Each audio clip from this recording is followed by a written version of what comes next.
आपण बाजार सावंगी येथे असून बाजार सावंगी येथील एका सामान्य कुटुंबातील संतोष सोमीनाथ नलावडे हा मुलगा महाराष्ट्र राज्य सुरक्षा बलामध्ये त्याची निवड झालेली आहे। त्याबद्दल दिव्य साई प्रतिष्ठान बाजार सावंगी येथे साई मित्रमंडळाच्या वतीने त्याचं सन्मान स्वागत करण्यात आलं आणि त्याला पुढील वाटचालीसाठी शुभेच्छा देण्यात आल्या।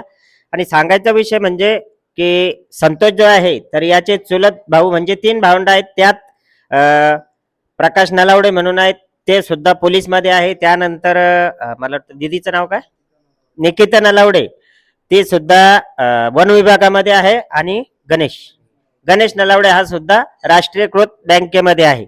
तर असे 4 भावांचे 4 मुलं हे वेगवेगळ्या क्षेत्रामध्ये यांनी आपल्या मेहनतीच्या जिद्दीच्या जोरावरती आपली स्वतःची निवड केलेली आहे आणि त्याबद्दल त्यांचं खरोखर कौतुक करावं तेवढं कमी आहे। कारण हालाकीची परिस्थिती आगे आपल्याला जर म्हणलं जमीन म्हणलं तर अगदी नाममात्र म्हणजे थोडक्यामध्येच अल्पभूधारक शेतकरी ते आणि त्यावर उदरनिर्वाह करत मुलांनी जिद्द घेतली आणि आपल्या अभ्यासामध्ये त्यांनी जे काही जिद्द घेऊन आपलं यश संपादन केलं त्याबद्दल साई प्रतिष्ठानचे आसाराम नलावडे, संदीप भैया जयस्वाल आहेत, प्रकाश शेठ दांडगे, दत्तू आंबरे साहेब, रवी धुमाळे, योगेश राऊत, गणेश काटकर आणि मी सचिन गवळी, आम्ही सर्व खरोखर कौतुक करावं तेवढं कमी। तर स्वागत केलं त्याबद्दल आपण संतोषला विचारूया त्याच्या यशाबद्दल थोडक्यात।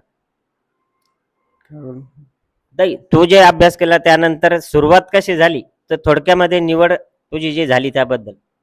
8 वर्ष पेट्रोल पंपावर काम करून सोडून नंतर या क्षेत्रात घुसून म्हणजे खूप खडतर प्रवास आला। त्यानंतर मी याच्यामध्ये जॉईन झालो। तर धन्यवाद की 8 वर्ष अगोदर पेट्रोल पंपावरती त्याने काम केलं। म्हणजे एकंदरीत मी जसं सांगितलं की हालाकीच्या परिस्थितीत आपला उदरनिर्वाह करत पेट्रोल पंपावर काम असेल, इतरही कामं असतील, ते करत करत घरच्यांनी सुद्धा साथ देत त्याने हे यश संपादन केलं। पुन्हा एकदा त्याचे खूप खूप अभिनंदन आणि पुढील वाटचालीसाठी शुभेच्छा।